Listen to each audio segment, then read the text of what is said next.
The first threat came before Elena Varga even knew what she had witnessed. At 11:42 p.m., her phone buzzed while she sat trembling inside her parked hatchback on the edge of the Romanian forest road outside Brașov. The message contained no words. Just a photograph. A photograph of her apartment building. Taken that same night. By someone watching. Elena stared at the screen while rain hammered her windshield.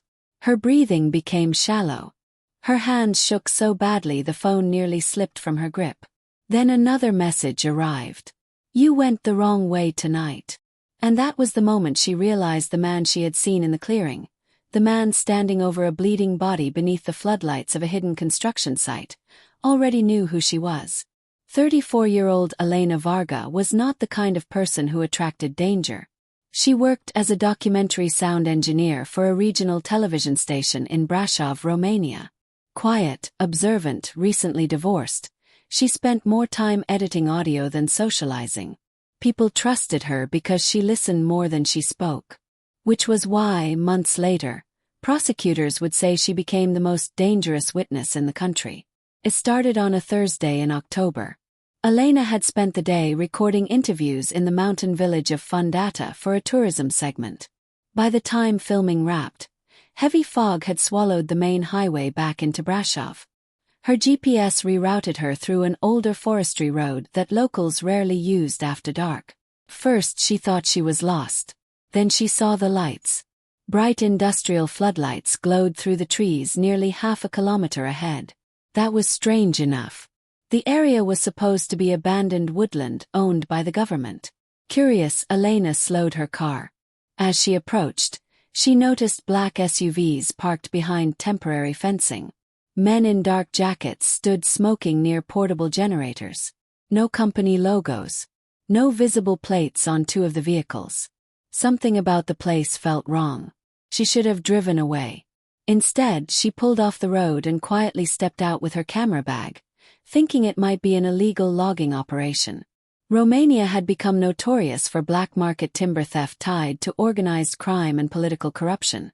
The deeper she moved through the trees, the clearer the voices became. Angry voices, then shouting.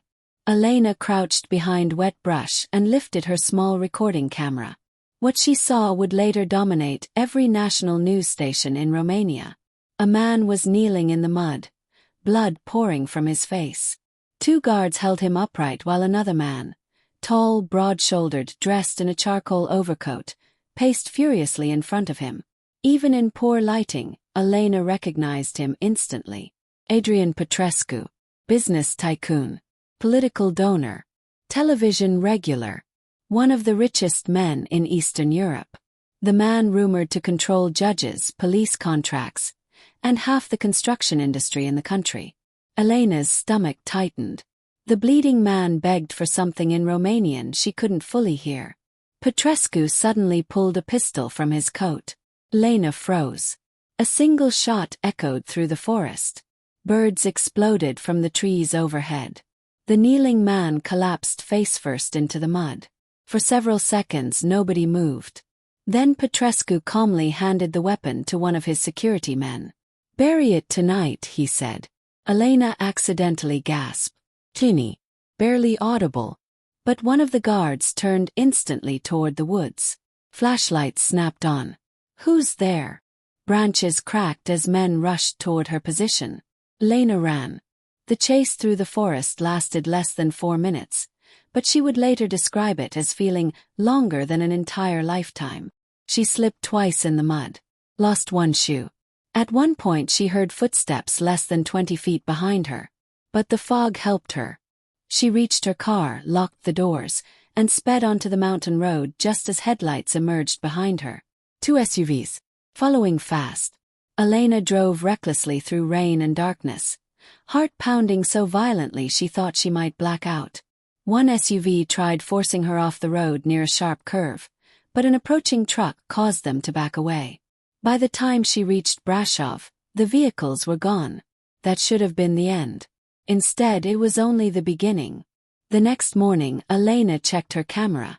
The footage was still there. Shaky, grainy, but horrifyingly clear.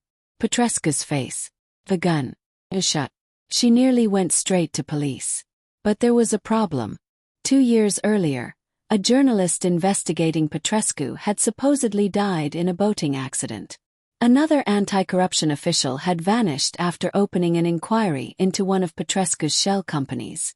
People whispered that he owned half the system. And Elena was terrified.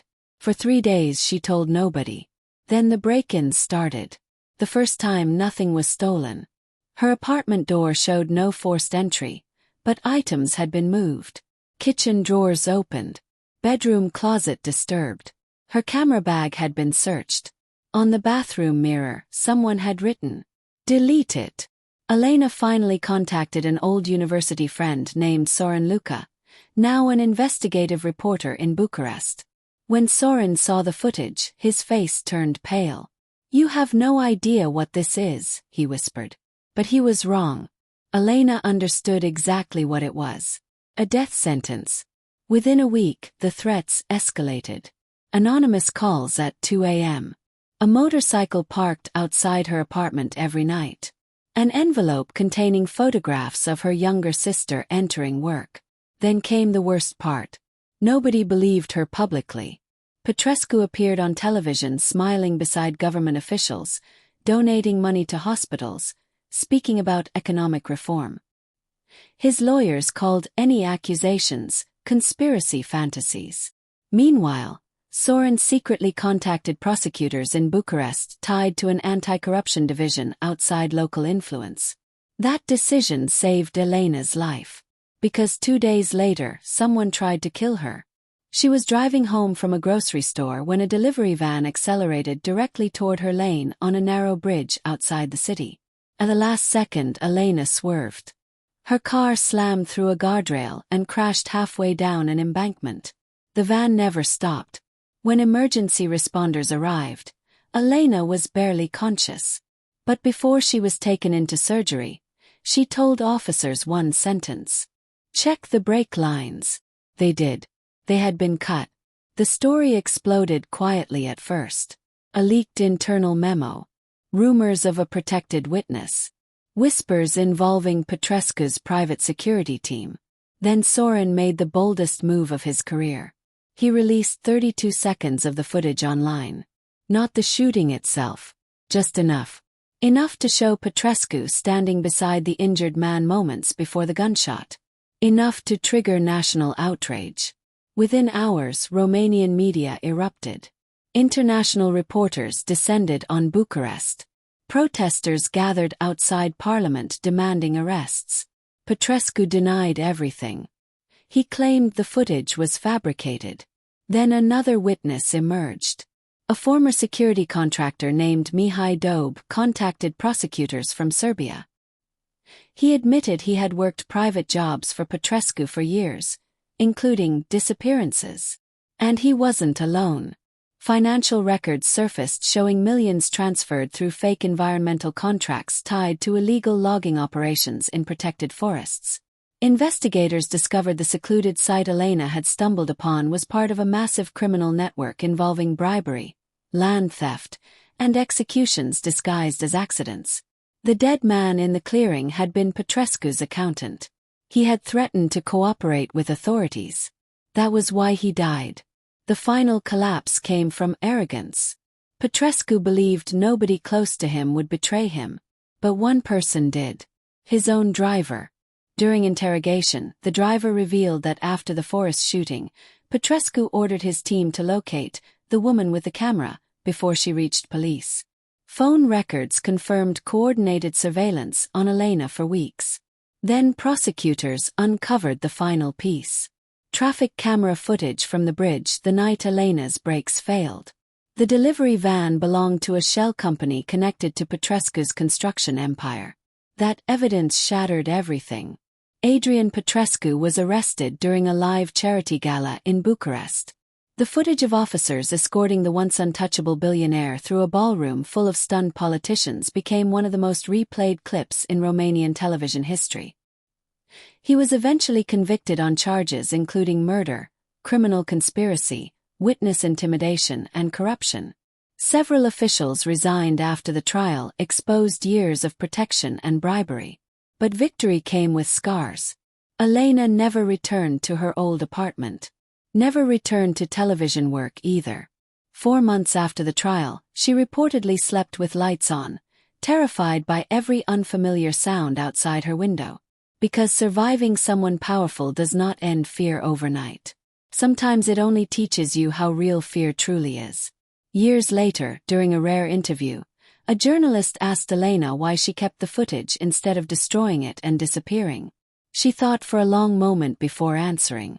Because if people like him can erase truth, she said quietly, then eventually they erase everyone.